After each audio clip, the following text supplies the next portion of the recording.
A paz do Senhor Jesus, é um prazer estarmos juntos mais esta semana, desta vez para conversarmos sobre a lição de número 2 da revista Lições Bíblicas da CPAD, desse segundo trimestre de 2020, em que estamos estudando a carta de Paulo aos Efésios, falando sobre a igreja eleita.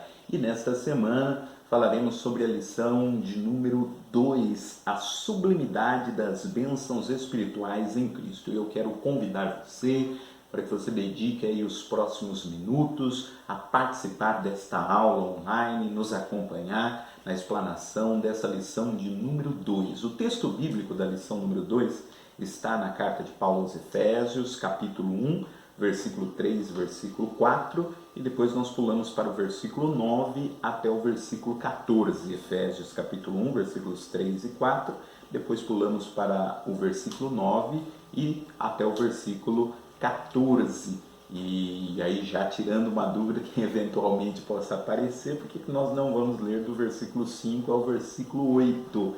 Então, propositalmente, não trabalharemos esses versículos hoje, porque eles serão o tema da próxima lição. A lição de número 3 terá como tema eleição e predestinação, falando sobre esses versículos do capítulo 1 de Efésios. Então, guarde esses versículos aí para a próxima semana, em que discutiremos o conceito de predestinação e o conceito de eleição. E o tema da lição de hoje, a sublimidade das bênçãos espirituais em Cristo. Eu quero te convidar a fazer a leitura comigo aos Efésios capítulo 1, versículo 3 e versículo 4. Bendito Deus e Pai de nosso Senhor Jesus Cristo, o qual nos abençoou com todas as bênçãos espirituais nos lugares celestiais em Cristo, como também nos elegeu nele antes da fundação do mundo, para que fôssemos santos e irrepreensíveis diante dele em amor. Versículo 9. Descobrindo-nos o mistério da sua vontade, segundo o seu beneplácito, que propusera em si mesmo, de tornar a congregar em Cristo todas as coisas na dispensação da plenitude dos tempos, tanto as que estão nos céus como as que estão na terra. Nele, digo, em quem também fomos feitos herança, havendo sido predestinados segundo o propósito daquele que faz todas as coisas, segundo o conselho da sua vontade, com o fim de sermos para louvor da sua glória, nós, os que primeiro esperamos em Cristo, em quem também vós estáis, depois que ouvistes a palavra da verdade, o evangelho da vossa salvação, e tendo nele também crido, fostes selados com o Espírito Santo da promessa, o qual é o penhor da nossa herança para a redenção da possessão de Deus, para louvor da sua glória. Amém. Bom, o título da lição é a sublimidade das bênçãos espirituais em Cristo. Lembra você que durante esse trimestre estudaremos toda a carta de Paulo aos Efésios, e a proposta é passarmos por todos os versículos. Na semana passada nós fizemos uma introdução geral à carta aos Efésios, falamos a respeito do contexto, de quando ela foi escrita. Se você não acompanhou a aula passada, procure aqui no nosso canal a lição de número 1, é muito importante que você tenha acesso a esse contexto da carta aos Efésios, para que a gente possa conversar melhor a respeito dos demais textos desta carta. E hoje então nós falamos sobre os dois primeiros versículos, onde Paulo Paulo saúda os irmãos da igreja de Éfeso, e aqui de fato é o início do assunto que o apóstolo Paulo quer tratar com os irmãos de Éfeso. Como eu falei na lição anterior, na semana passada, o tema central da carta de Paulo aos Efésios na realidade são dois assuntos que Paulo trata na carta aos Efésios. Ele fala a respeito do plano de Deus de congregar em Cristo todas as coisas. Nós falaremos bastante sobre isso hoje, e como que a igreja participa deste projeto de Deus. Deus tem um projeto que é um projeto que não é específico para uma nação ou para apenas um povo em particular, mas Deus tem um projeto que envolve toda a sua criação, todo o universo, e a igreja faz parte deste projeto. E a carta de Paulo aos Efésios discute justamente isso, né? Qual é a função da igreja dentro deste projeto que Deus estabeleceu. E nesse texto que nós lemos hoje, Paulo começa a falar a respeito disso. E ele fala de uma forma poética, porque estes versículos que que nós lemos aqui, eles originalmente são um hino que Paulo escreveu, né? Ele está escrevendo de forma poética, apresentando esse projeto de Deus. Tanto é que os estudiosos desse texto apontam que existem mais do que um verso, né, nesse hino que Paulo escreve, porque 3 vezes no texto ele termina com a expressão para louvor e glória da sua graça. Essa expressão aparece 3 vezes nesse primeiro capítulo aos Efésios, o que indica que Paulo estava pensando justamente na estrutura de um hino, né, que terminava sempre com essa frase, com esse refrão. Então, é essa forma que Paulo decide iniciar a sua argumentação aos irmãos de Éfeso. E ele começa dizendo, no versículo 3, bendito Deus e Pai de nosso Senhor Jesus Cristo, o qual nos abençoou com todas as bênçãos espirituais nos lugares celestiais em Cristo. Primeira coisa, ele vai falar a respeito da nossa posição em Cristo. Ele diz que nós fomos abençoados por Deus nos lugares celestiais. Mas antes de falar sobre a bênção que nós recebemos e o que é essa bênção que ele vai explicar nos versículos posteriores, ele faz questão de dizer que tudo começa, tudo parte de Deus. Ele não começa falando da nossa bênção, ele começa falando a respeito de Deus. Ele inicia o versículo 3 dizendo, bendito Deus e Pai de nosso Senhor Jesus Cristo. Ou seja, antes de falar sobre tudo que tem a ver com a nossa posição em Cristo, aquilo que nós recebemos, o que nós devemos fazer por estar em Cristo, antes de falar sobre qualquer uma dessas coisas, o apóstolo Paulo louva a Deus. E em todo momento ele faz questão de indicar que tudo aquilo que ele vai falar daqui para frente, tudo que tem a ver com a nossa posição em Cristo, com as bênçãos que nós recebemos de Deus, tem a ver com a iniciativa de Deus. É Deus quem previu todas essas coisas, e se não fosse a ação de Deus, nós não poderíamos receber absolutamente nada da parte dele. Por isso ele começa dizendo, bendito o Deus e Pai de nosso Senhor Jesus Cristo. Ele é bendito eternamente, ele é digno de louvor, ele é digno de glória, porque se não fosse pela sua ação, não fosse pela sua iniciativa, não fosse pelo seu projeto, nós não teríamos acesso a nada, absolutamente nada daquilo que Paulo vai apresentar no decorrer desta carta. Então, o apóstolo Paulo escolhe muito bem a ordem das suas palavras nesse texto, justamente para mostrar que tudo aquilo que ele vai dizer tem por sua base a misericórdia e a graça do nosso Deus em nos abençoar. Bom, e ele diz aqui, né, que no versículo 4, como também nos elegeu nele antes da fundação do mundo para que fôssemos santos e irrepreensíveis diante dele em amor. Bom, como eu já disse, nós vamos discutir essa questão dessa expressão, né, nos elegeu nele antes da fundação do mundo. A questão da eleição é assunto para a próxima semana, mas por hora eu quero destacar apenas esse sentimento do apóstolo Paulo nesse versículo, em dizer que antes da fundação do mundo, Deus já tinha um projeto em que a igreja estava incluída. Então, novamente, destaco aqui a iniciativa de Deus em iniciar todo este processo. Não era possível ao ser humano tomar essa iniciativa de criar um projeto de salvação, de trazer a solução para o problema do pecado. Mas discutiremos isso de uma forma mais acurada na próxima semana. O que eu quero destacar aqui hoje, como eu disse lá no iniciozinho da aula, é de que Deus tem um projeto para o universo que Ele criou. E qual é esse projeto? Nesses versículos que nós lemos, o apóstolo Paulo diz que Deus vai congregar em Cristo todas as coisas. Ele vai reunir em Cristo toda a sua criação. Veja, quando Deus criou os céus e a terra, lá no livro de Gênesis, a Bíblia faz questão de dizer que à medida que Deus ia criando as coisas, Deus olhava para aquilo que ele criou e via que aquilo que ele tinha feito era bom. Então você vai ler lá no livro de Gênesis, Deus criou tal coisa e viu que era bom. Então todas as coisas que Deus criou eram boas. Ou seja, ali nós estamos falando do projeto de Deus, na sua plenitude, tudo funcionando de acordo com a sua vontade, tudo cooperando de forma plena para que o seu propósito estivesse cumprido. Então tudo funcionando de forma ajustada. Em determinado momento da história, o pecado entra na história da humanidade e aí o universo passa a funcionar, o mundo passa a funcionar não de acordo com os preceitos que Deus havia estabelecido.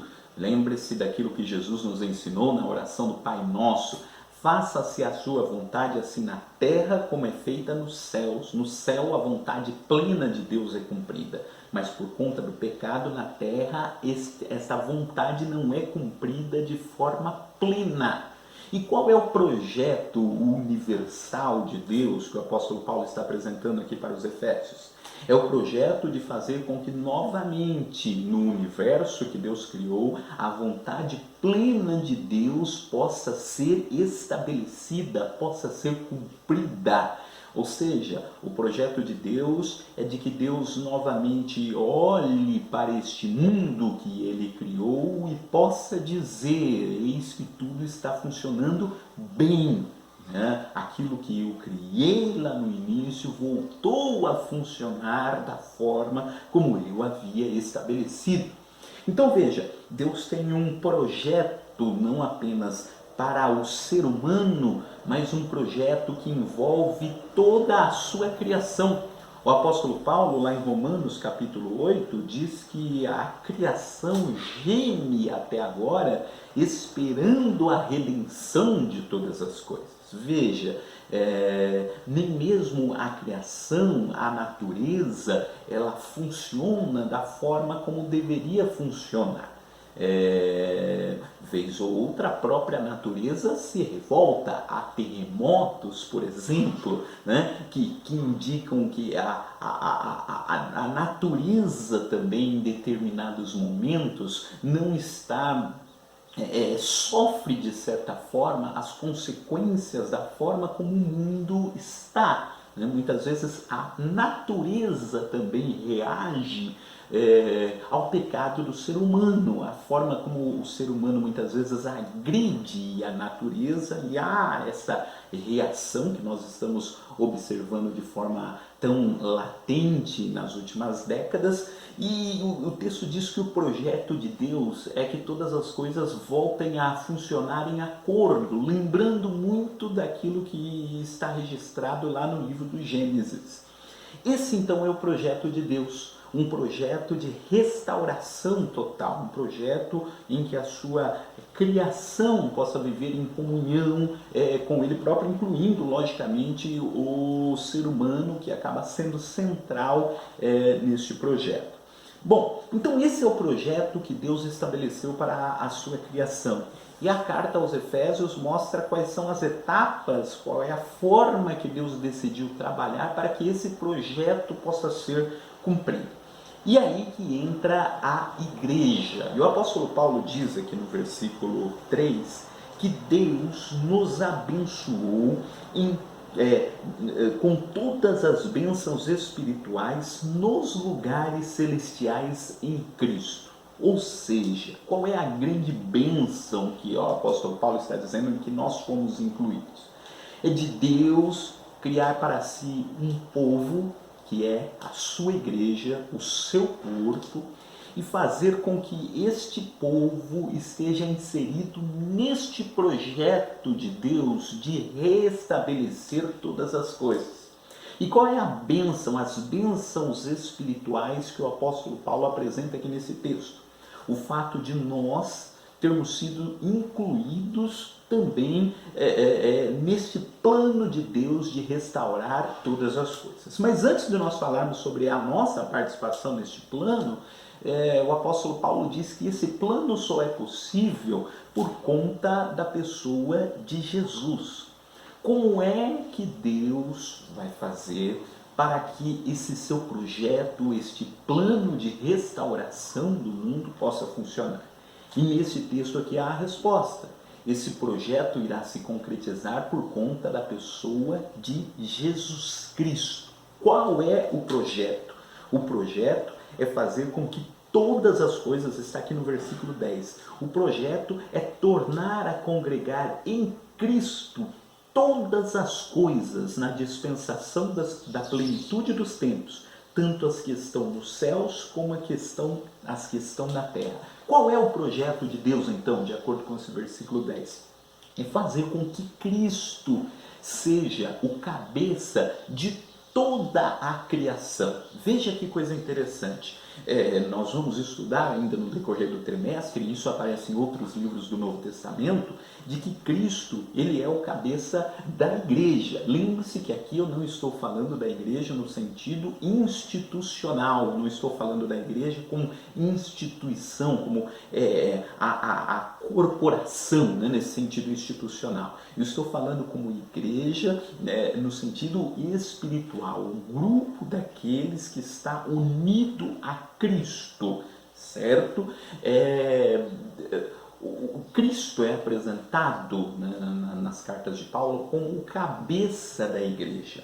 A igreja, o corpo místico de Cristo, para usar uma expressão da teologia, funciona em torno de Cristo. Cristo é quem administra a sua igreja. Cristo é quem interage com a sua igreja de forma que a igreja possa cumprir a sua vontade. Cristo é o cabeça da igreja. Mas qual é o projeto de Deus? Que Cristo seja não apenas o cabeça da igreja, mas o cabeça de toda a criação. E você diz, mas Cristo não é o cabeça de toda a criação? Veja, Cristo tem o poder sobre toda a criação, tem o poder sobre todo o mundo, mas o mundo todo não está submisso, não está sujeito à autoridade de Cristo, não está vivendo em comunhão com Cristo, não está congregado em Cristo. E o projeto de Deus é fazer com que toda a criação possa novamente se reunir, se congregar em Cristo. Inclusive essa expressão aqui que é utilizada de tornar a congregar em Cristo pode ser traduzida desta forma.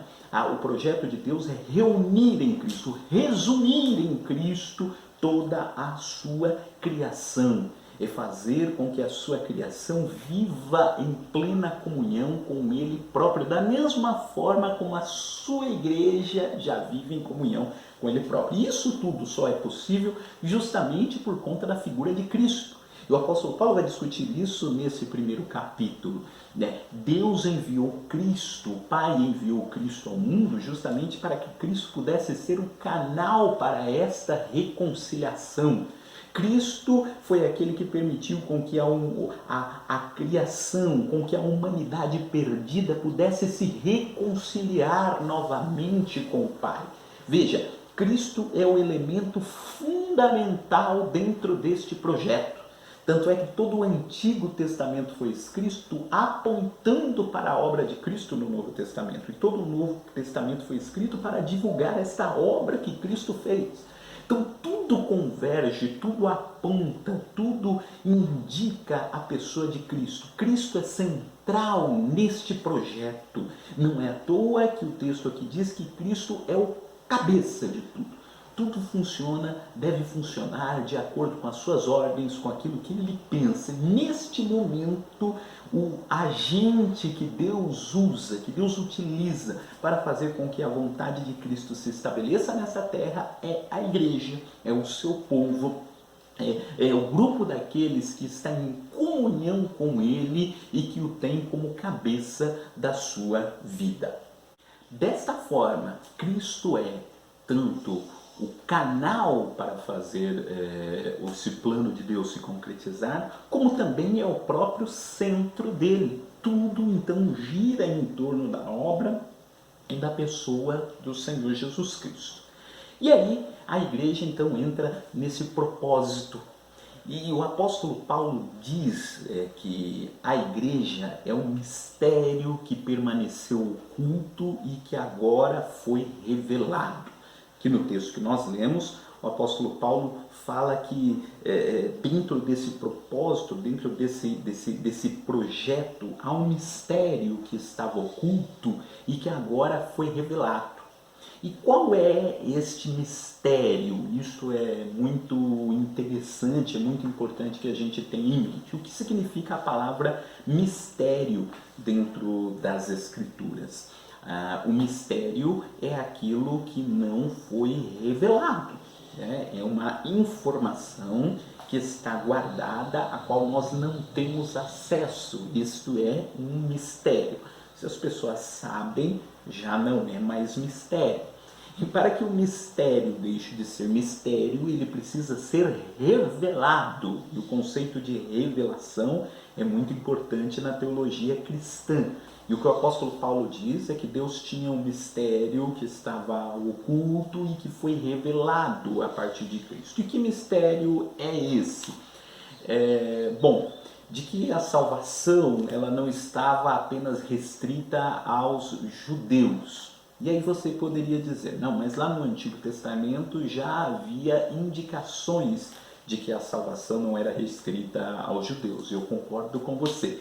Em vários momentos do Antigo Testamento, a graça de Deus se apresenta, a misericórdia divina se apresenta, inclusive a favor de pessoas que não faziam parte do povo judeu. A todo momento Deus deixou bem explícito para nós lá no Antigo Testamento que a sua misericórdia não era uma misericórdia relativa apenas a uma única nação. O projeto de Deus sempre foi o de alcançar toda a humanidade. Então, o que seria esse mistério? Se lá no Antigo Testamento já há essa indicação de que era o desejo de Deus alcançar os gentios também. O mistério é mostrar que tanto judeus quanto gentios estariam exatamente na mesma posição diante de Deus. Que o fato de Deus ter escolhido Israel lá no Antigo Testamento era para fazer com que Israel fosse o povo que trouxesse o Messias ao mundo, mas isso não quer dizer que o povo de Israel tivesse algum privilégio a mais do que os outros povos quando Cristo se manifestasse. O privilégio de Israel foi o de ser a nação que trouxe o Messias ao mundo. Mas a partir do momento que o Messias veio ao mundo, tanto judeus quanto gentios, independente de qual seja o povo, independente de qual seja a raça, têm o mesmo acesso a Deus. Veja, o mistério que Deus revelou é explicar o que está explicado nos livros do Novo Testamento, esta lógica de que não há nenhum tipo de distinção entre judeus e entre gentios. Tanto é que o apóstolo Paulo começa o texto aqui de Efésios falando de nós, judeus. O apóstolo Paulo também era judeu. Em determinado momento, no meio do texto, ele diz, mas também para vós. Ou seja, não é um privilégio restrito a judeus, é um privilégio restrito a gentios. E o grande mistério que foi revelado é esse. O propósito de Deus não se desenvolverá tendo por base uma origem étnica. O que isso quer dizer?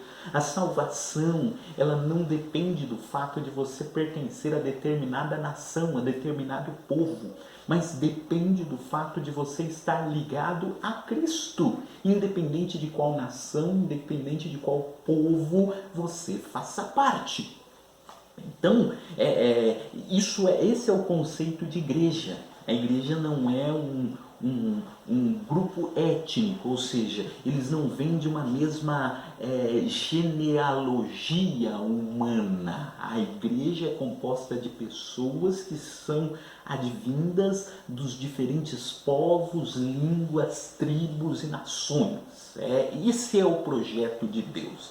Alcançar pessoas de todos os grupos e de todas as nações. E como é que foi possível isso? Isso foi possível por conta de Cristo, que mesmo vindo dos judeus, porque Jesus era judeu, veio da nação hebraica, mas não se restringiu apenas à sua nação, à sua origem étnica, à sua origem de nascimento. Pelo contrário, fez com que o Evangelho chegasse a todos os povos, a todas as nações. Isso é igreja. E é isso que o apóstolo Paulo vai explicar aqui para nós. Pessoas de diferentes culturas, pessoas de diferentes línguas, povos, tribos, nações, compõem a igreja do Senhor Jesus Cristo. E por quê? Porque o plano de Deus é um plano universal. É um plano que não se restringe a uma única nação. É um plano que está estendido para todo o universo, para toda a sua criação. E veja como nós, como igreja, estamos fazendo parte deste plano. Deus quer redimir toda a sua criação. E agora, neste momento, que não chegou ainda à plenitude dos tempos, que é uma expressão que aparece aqui nesse texto, Deus fez com que nós estivéssemos reunidos em Cristo e já anunciássemos esse propósito de Deus de redimir todas as coisas. Ou seja, de que Cristo é o cabeça da igreja, Ele quer ser o cabeça de toda a criação, Ele quer ser o cabeça de todo o universo que Ele foi criado. Quer fazer com que novamente o universo que foi criado, toda a sua criação, todo este mundo venha convergir para a glória do seu nome, para a glória e louvor do seu nome. E isso acontece a partir da pessoa de Cristo, que é o elemento central dentro deste projeto. Então é muito importante que a gente tenha isso em mente. A igreja como participante deste plano que Deus estabeleceu de, em Cristo, reunir todas as coisas para a glória do seu nome. E veja só que interessante, o apóstolo Paulo diz lá no versículo 3 que isto faz parte das bênçãos espirituais que nós recebemos nos lugares celestiais em Cristo. E essa expressão, nos lugares celestiais, é muito interessante, porque talvez a nossa primeira tendência seja pensar nos lugares celestiais no sentido geográfico, né? Onde é que ficam os lugares celestiais, né? Nós estamos falando de algo que tem a ver com este céu em que nós estamos vendo, tem a ver com o espaço, que é Deus nos abençoar nos lugares celestiais. Os lugares celestiais que o apóstolo Paulo está dizendo aqui não é no sentido físico. O que são esses lugares espirituais? É a esfera invisível em que Deus atua na nossa vida. Veja, nós não vemos Deus fisicamente, nós não conseguimos ver fisicamente as bênçãos que Deus nos deu, essas bênçãos espirituais que o apóstolo Paulo está citando aqui neste texto, mas elas existem.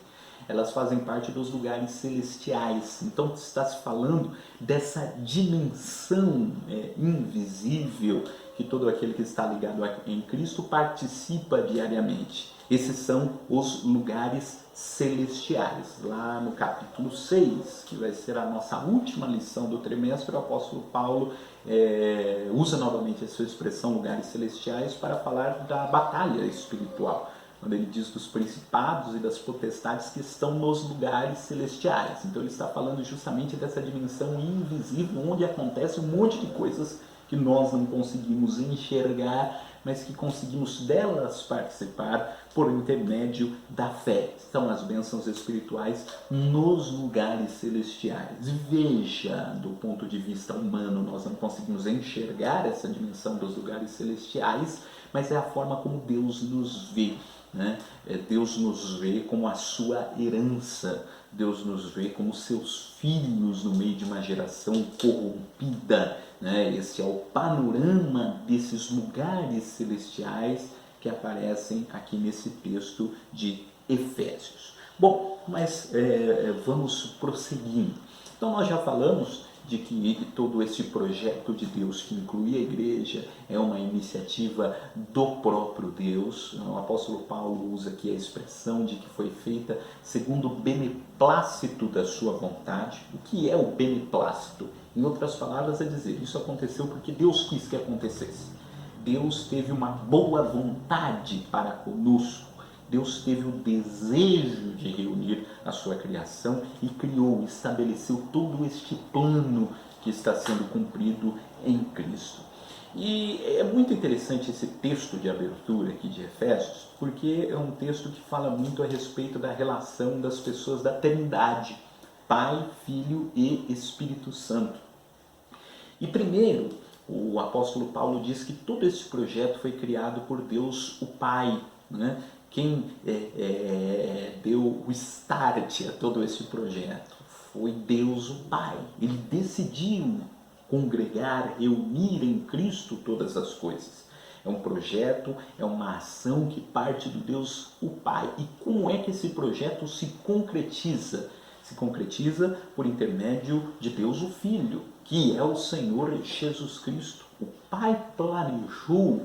E quem é que executa tudo isso? É Jesus, que entrou no meio da história humana, porque o projeto de Deus é a da redenção da história humana. E aí Jesus entrou literalmente no meio da história humana para reordenar todas as coisas.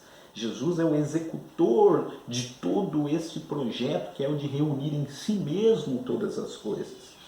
E nos últimos versículos desse trecho aqui de abertura, o apóstolo Paulo fala a respeito do Espírito Santo.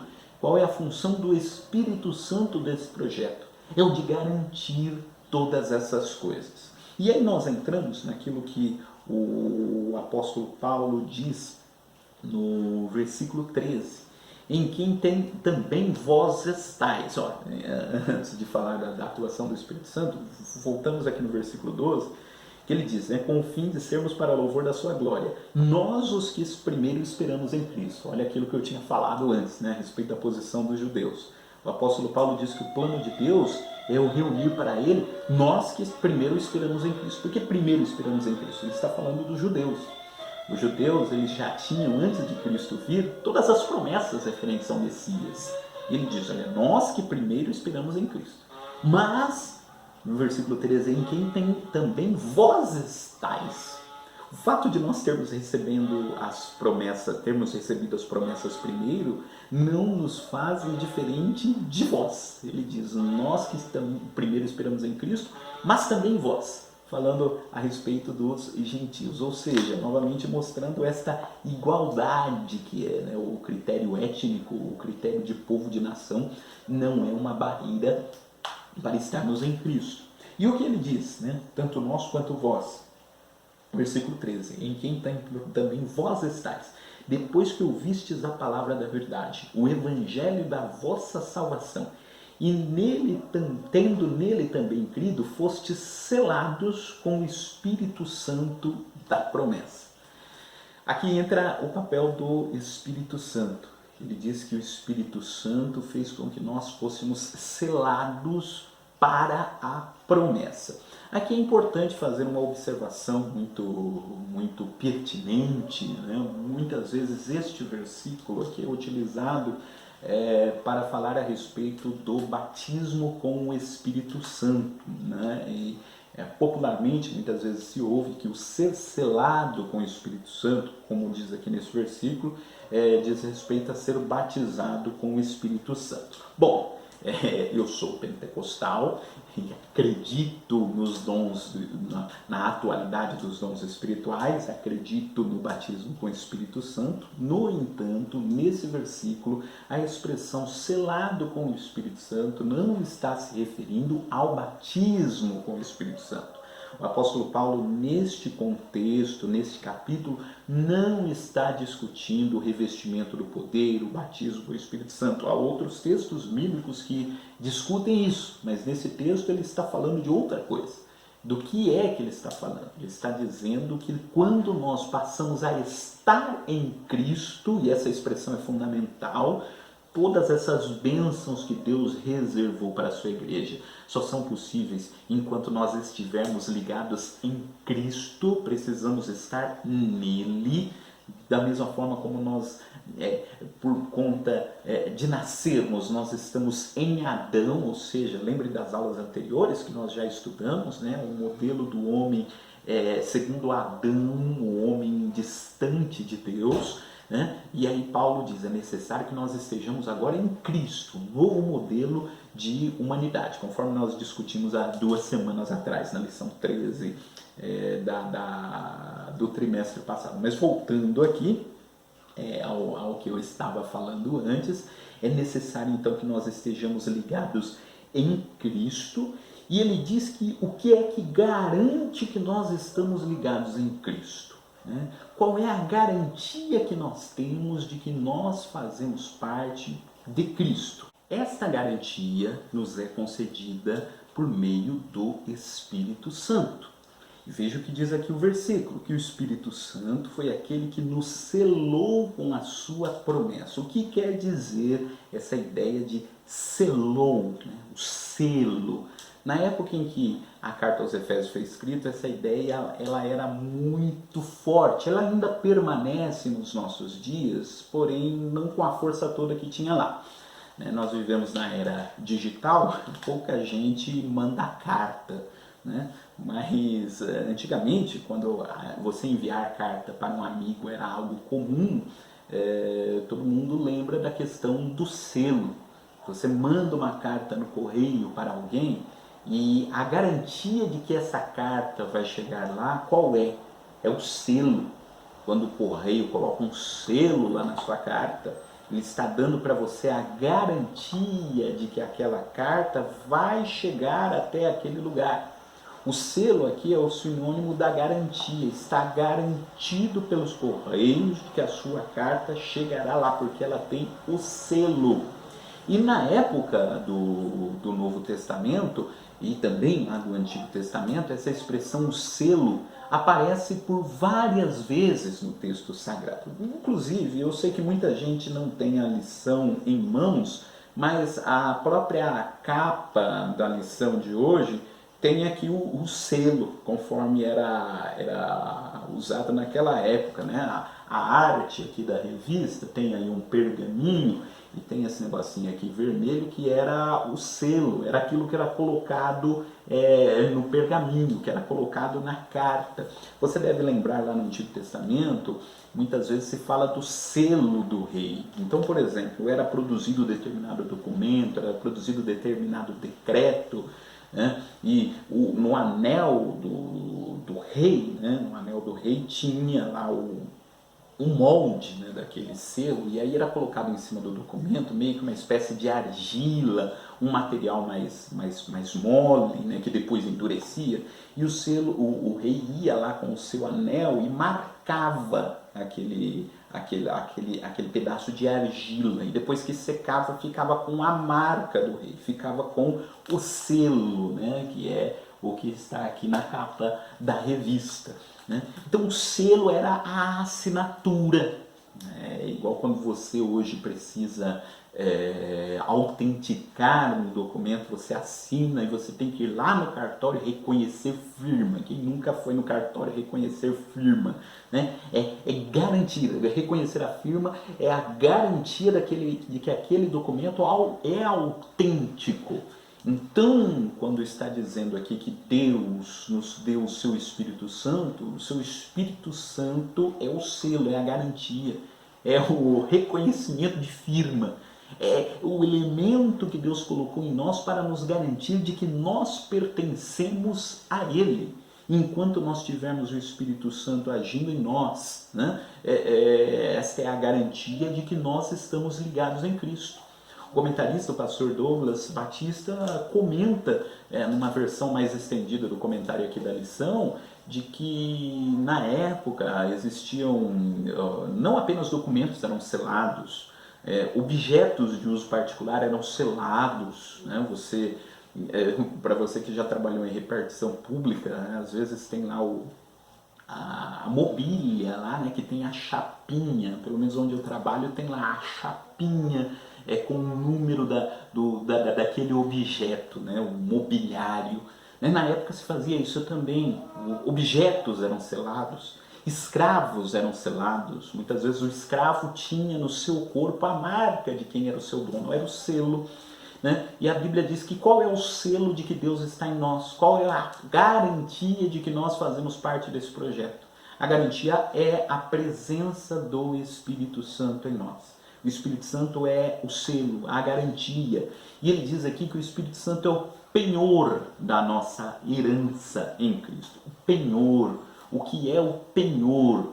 O comentarista também, nessa versão mais estendida do comentário dessa lição, diz, né, que tem muito a ver essa expressão penhor com algumas outras expressões que nós usamos no dia a dia. Por exemplo, quem nunca ouviu falar daquela expressão que é utilizada nos meios comerciais do calção, né, o cheque calção. O que é? Você vai adquirir determinada coisa, você não vai dar o valor total do pagamento agora, mas você dá uma primeira quantia, você dá um sinal. Você dá um sinal que é o valor da quantia, que é a garantia de que você vai ter, de que você vai pagar por completo lá na frente. Né? Você vai comprar algo, você não vai pagar tudo à vista, mas você dá a primeira parcela, você dá a garantia. Né? E o vendedor diz, olha, eu só posso reservar para você se você me der um sinal. E aí você dá o sinal e aí você vai tranquilo porque aquilo é seu. Depois você vai dar todo o resto. Então nós não estamos ainda no céu. Nós não vivemos ainda dentro desse projeto total de Deus em que toda a criação converge para Cristo. Mas nós temos uma garantia de que dele participaremos. Qual é a garantia? Qual é o sinal? Qual é o calção? É a presença do Espírito Santo. O Espírito Santo é o penhor da nossa herança. É a garantia da nossa herança. É o sinal que Deus colocou em nós da nossa herança. E é isso que no capítulo 1 o apóstolo Paulo está dizendo, no versículo 14, o qual é o penhor da nossa herança para a redenção da possessão de Deus para louvor da sua glória. Portanto, meu querido, para concluir a lição de hoje, trago para você os principais tópicos que nós discutimos. Deus tem um projeto universal para a sua criação. Cristo é o canal para a realização desse projeto e também é o centro dele. A igreja faz parte desse projeto, não no sentido étnico, mas no sentido de um povo que está convergido a Cristo mesmo neste momento, antes que a dispensação da plenitude dos tempos chegue. E para participarmos desse projeto, temos que estar em Cristo. E para estar em Cristo, a garantia de que nós estamos em Cristo, de que nós permanecemos nele, é a presença do Espírito Santo dentro de nós. O Espírito Santo é aquele que nos garante de que nós pertencemos a Cristo e de que participaremos da plenitude desse projeto, que é quando de fato toda a criação estará congregada em Cristo. Bom, é possível que tenham aparecido aí algumas dúvidas no decorrer da explanação, inclusive se você quiser deixar aqui nos comentários desse vídeo as suas dúvidas, pode ficar à vontade, a gente pode conversar por lá também. No entanto, eu creio que talvez alguns desses assuntos que nós falamos serão melhor sanados nas próximas aulas. Essa é apenas a lição de número 2, nós temos 13 lições sobre a carta de Paulo aos Efésios, e muito do que foi falado na aula hoje aparecerá em aulas futuras, inclusive a lição da próxima semana, que será sobre eleição e predestinação. Assunto quente, hein? Eu quero contar com você na próxima semana para conversarmos sobre esse assunto também, e vai ser uma bênção. Eu gostaria de orar agora com você, pedindo para que Deus possa nos abençoar, nos guardar, nos dar da sua bênção durante todo esse período de grande agitação, esse período que nós estamos vivendo, inimaginável alguns tempos atrás, mas que devemos contar, sem dúvida alguma, com a graça de Deus, para que possamos passar por ele da melhor forma possível. Vamos orar. Amado Deus, glorioso Pai, nós te louvamos e te engrandecemos, Senhor, por todas as coisas. Ao teu nome, honra, glória e louvor. Queremos te agradecer por esse canal que o Senhor tem proporcionado a nós, Senhor, para podermos discutir a tua palavra, mesmo neste momento de crise pelo qual todos nós estamos passando. Quero lhe pedir a Deus que a tua graça possa estar sobre nós, Senhor, que a tua bênção possa estar, Senhor, depositada nos corações de cada um de nós, desse teu servo, dessa tua serva que está ouvindo e participando desta aula neste momento. Venha abençoar este coração, trazendo da tua graça, da tua bênção, Senhor, guardando com o Espírito Santo que nos selou. É o nosso pedido, em nome de Jesus. Amém. Amém, meu irmão? Que Deus possa te abençoar e até a próxima semana com mais uma aula. Um abraço.